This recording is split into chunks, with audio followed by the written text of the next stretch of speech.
Bom dia a todos. Louvado seja o Senhor por mais esta oportunidade de estarmos na presença do Senhor.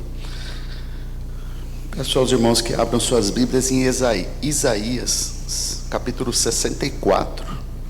A gente vai ler do 1 ao 12. Amém? Isaías 64. Glória a Deus, aleluia. Santo, santo, santo Senhor. Louvado seja o Senhor. Isaías 64, a partir do verso 1. Se fendesses os céus e descesses, se os montes tremessem na tua presença, como quando o fogo acende os gravetos, como quando fazes ferver a água, para fazeres notório o teu nome aos teus adversários, e para que as nações tremam diante de ti. Quando fizeste coisas terríveis, que nós nem esperávamos, desceste, e os montes tremeram diante de ti. Porque desde a antiguidade não se ouviu, nem com os ouvidos se percebeu, nem com os olhos se viu Deus além de ti, que trabalha para aqueles que nele esperam. Tu sais ao encontro daquele que com alegria pratica a justiça, daqueles que se lembram de ti nos teus caminhos. Eis que te iraste porque pecamos, por muito tempo temos pecado. Como então seremos salvos?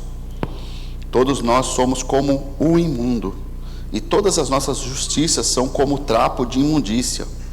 Todos nós marchamos como a folha, e as nossas iniquidades nos arrastam como um vento. Não há ninguém que invoque o teu nome, que se disponha a apegar-se a ti. Por que escondes de nós o teu rosto e nos consomes por causa das nossas iniquidades? Mas agora, Senhor, tu és o nosso Pai, nós somos o barro, e tu és o nosso oleiro, e a todos nós somos obra das tuas mãos. Não te enfureças tanto, ó Senhor, nem te lembres para sempre da nossa iniquidade. Olha para nós, por favor, pois todos nós somos o teu povo. As tuas santas cidades estão desertas, Sião virou um deserto, Jerusalém está arrasada. O nosso templo santo e glorioso, em que nossos pais te louvavam, foi queimado. Todas as nossas coisas preciosas se tornaram em ruínas. Diante de tais calamidades, como podes te conter, ó Senhor? Ficarias calado e nos afligirias ainda mais? Amém? Até aqui. Senhor, eu te peço graça, Senhor, nesta hora, que o Senhor fale a cada um dos nossos corações, que o Senhor nos direcione, nos guie, que não seja falado nada aqui da minha mente, ou de psicologia, de filosofia, que seja, mas que seja palavra do céu, direcionada aos nossos corações, para conversão, para salvação, Senhor, dos nossos lares, nossas famílias. É o que nós pedimos e também já te agradecemos, em nome do Senhor Jesus. Amém, igreja? Amém, glória a Deus.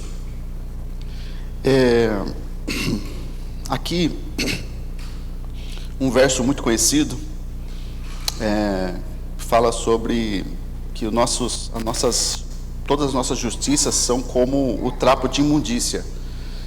Então, diante de Deus, tudo que nós possamos fazer pela obra do Senhor, pelo próximo, pelo afligido, qualquer coisa que nós possamos fazer pela obra de Deus também, diante de Deus tudo isso não é nada.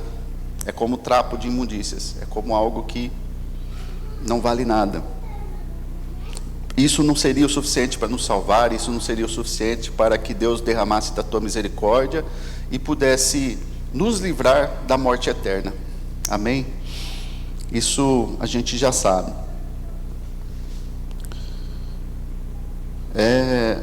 Uma coisa que nós precisamos entender é a terrível realidade da justiça de Deus.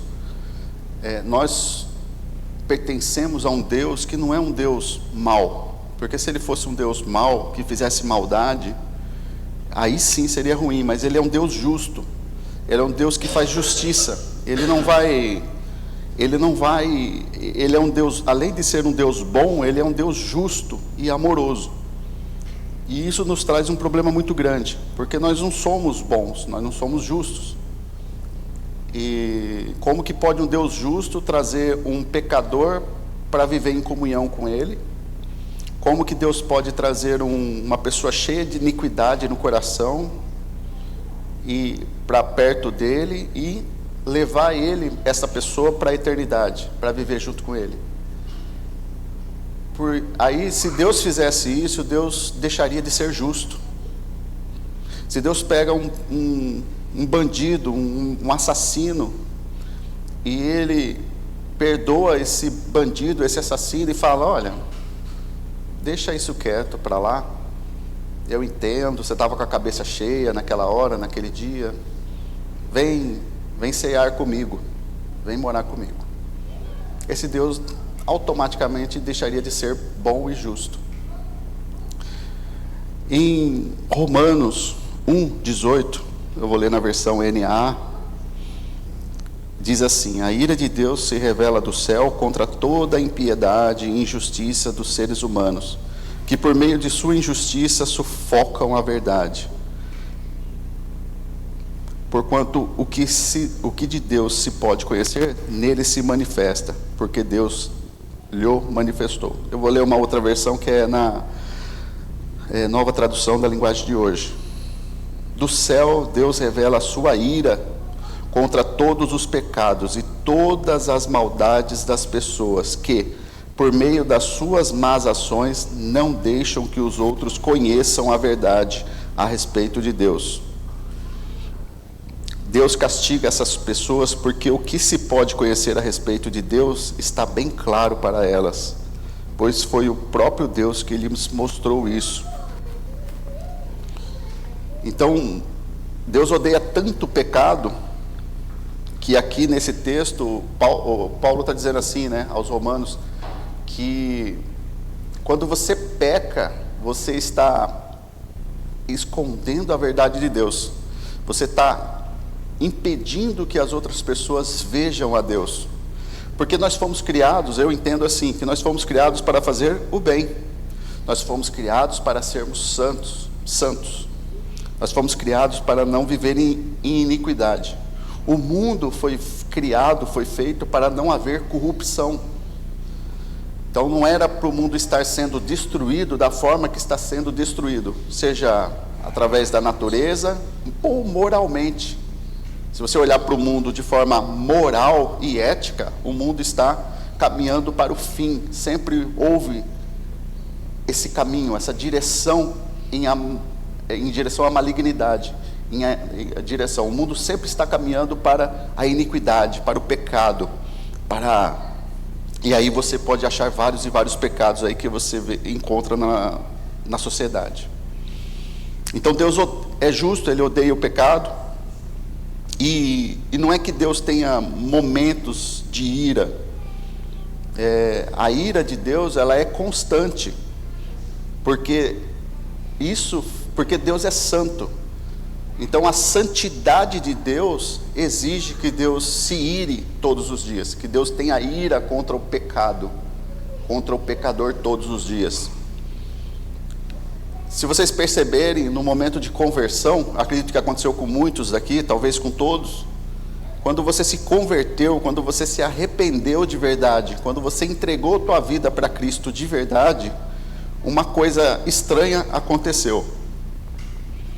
Coisas que você fazia e que era pecado, mas você entendia que aquilo era necessário, que aquilo era normal, que aquilo era comum, mas quando você se converteu de verdade, você passou a ver aquilo com outros olhos, e você começou a sentir nojo, às vezes raiva daquilo que você fez. Quem passou por isso aqui? Acredito que muitos aqui passaram por isso, de você olhar para aquilo que você fez e você falar: nossa, parece que Deus agora tirou o véu que estava sobre os meus olhos, porque realmente aquilo que eu fiz, aquilo que eu fazia na minha prática antiga, antes de conhecer a Deus, antes de entregar minha vida para Deus, antes de aceitar Jesus na minha vida, aquilo era nojento. Aquele aborto que eu fiz foi asqueroso. Não há como limpar esse pecado que eu cometi na minha vida, de abortar uma criança inocente dentro do meu ventre. Aquela relação incestuosa que eu tive, aquela relação sexual que eu tive com uma mulher casada, com um homem casado, aquele adultério que eu cometi, aquilo é asqueroso. Eu olho para aquilo agora, eu vejo aquela cena, eu lá dentro daquela cena, eu sinto nojo, eu sinto repulsa, eu sinto vergonha. Sabe quem fez isso? O amor de Deus, a misericórdia de Deus. Quando Deus te leva ao arrependimento, isso é misericórdia. É um dom de Deus. Tem até texto da Bíblia que fala que o arrependimento é um dom de Deus. Se Deus não te der esse dom de arrependimento, dificilmente nós nos arrependemos da maneira correta. Talvez a gente chegue apenas até o remorso. Remorso, acho que cada um de nós já sabe o que é remorso, né? Você foi pego com a boca na botija, às vezes você estava lá pegando uma bolachinha escondido da sua mãe, aí a sua mãe foi lá e pegou você no fraga, aí você até chora, até rola no chão, mas não foi porque você se arrependeu, foi porque você foi pego naquela situação. Isso é remorso. Remorso a gente sente. Agora, o arrependimento verdadeiro, real, é dom de Deus. Em Romanos 3:23 também diz assim: pois todos pecaram e carecem da glória de Deus, não há um justo sequer. Em Romanos 3:10, 10 e 12, não há justo sequer um, não há quem entenda, não há quem busque a Deus, todos se desviaram e juntamente se tornaram inúteis, não há quem faça o bem, não há nem mesmo um sequer. E como está dito também em Isaías 64, verso 6, nossas boas obras são como trapos de imundícia. Então, assim, o que Deus tenta nos lembrar aqui nesta manhã é que mesmo as nossas boas obras que nós fizemos no passado, mesmo quando nós estávamos no mundo, ainda assim era trapos de imundícia. É como se Deus lembrasse assim: você acha que você é bom, que você já era uma pessoa boa, que você era um coitado. Tudo bem, você era pecador, mas você era um coitado, e no íntimo seu você era bom. Aí Deus fala: não, você não era bom.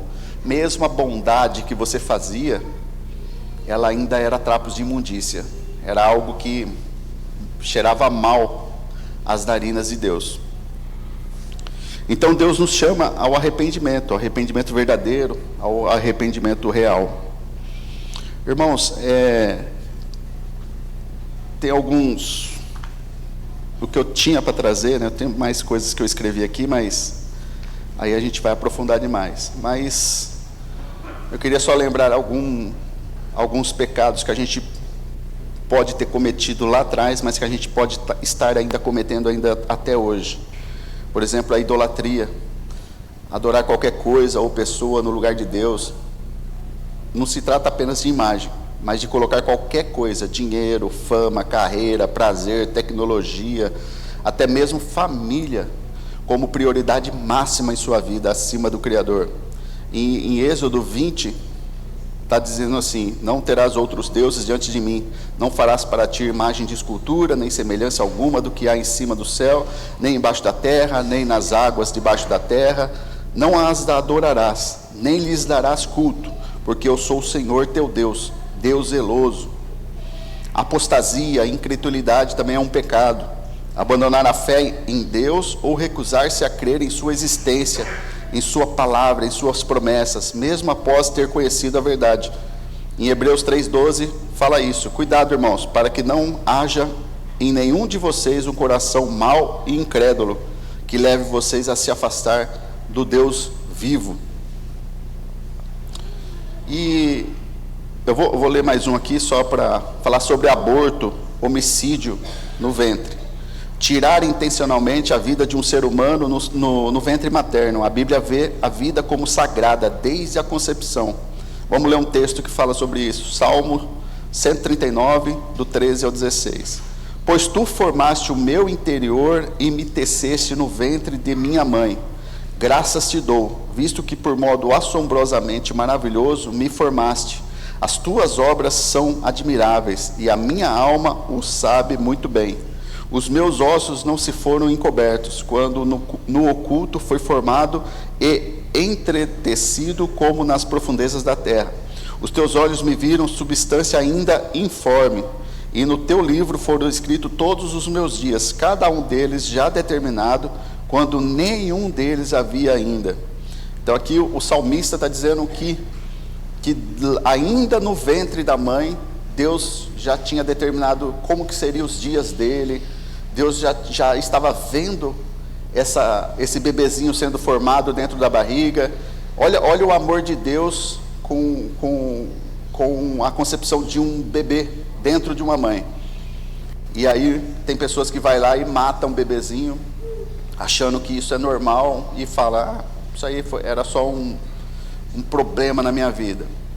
A gente tem que relembrar o que é pecado. A gente tem que estar relembrando constantemente o que é pecado, para que a gente possa ser verdadeiramente arrependidos, né? Que o dom de Deus do arrependimento esteja realmente recaído sobre nossas mentes, né? Para que também nós não sejamos aí presunçosos, né? Acharmos que nós somos melhores do que os outros só porque nós somos religiosos, só porque nós estamos dentro de uma igreja.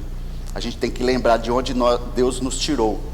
Nós estávamos exatamente no mesmo ponto que o outro pecador lá fora estava. Nós estávamos no mesmo lugar. E se não fosse o dom de Deus do arrependimento, e se não fosse o sacrifício feito na cruz, na qual nós estamos aqui hoje para celebrarmos, né? Alegrarmos, mas foi um sacrifício. Foi um inocente que morreu pelo injusto, por um pecador. Amém, igreja? Fique com essa palavra, vamos iniciar o nosso culto aí e louvar ao Senhor.